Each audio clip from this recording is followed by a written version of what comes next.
Қайырлы күн достар, бүгін ең дәмді құйрық май дайындайтын боламыз. Менімен бірге болыңыздар. Алдымен майды жуып тазалап, құрғатып, сосын ортасынан бөлеміз. Бірнеше бөлшектерге бөліп, жарты сағат көлемінде қайнатып алуымыз керек.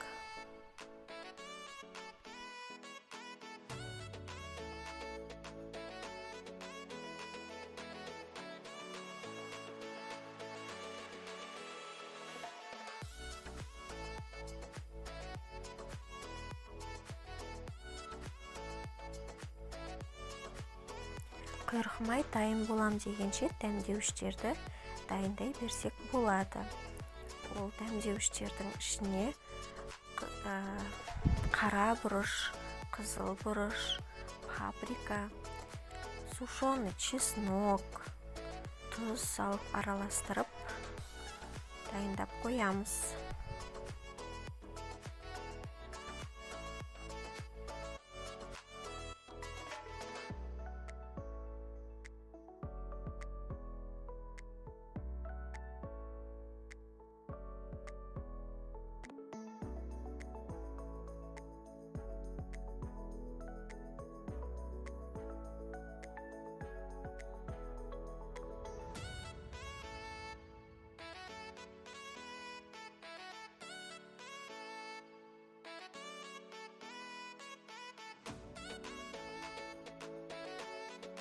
Жарты сағат көлемінде осындай қатты пісіп кетпеген орташа құйрық май дайын болады. Артық қайнатудың керегі жоқ. Осылай бірнеше кішкене бөліктерге бөлеміз және алдын ала дайындап қойған дәмдеуіштерімізге араластырамыз.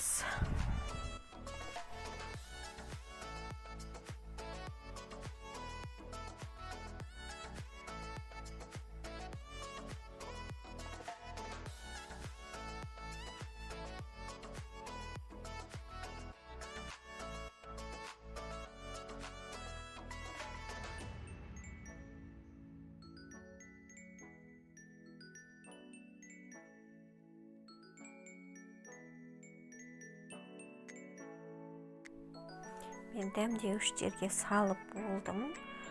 Енді осыны тоңазытқышқа 2-3 сағатқа қойып қоямыз. Бетін жабу керек.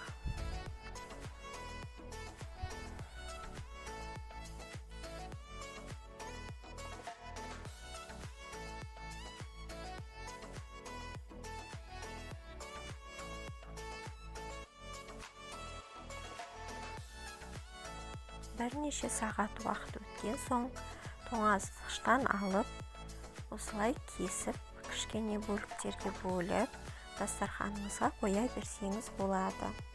Жолдасыңыз, ағаңыз, әкеңіз өте риза болады.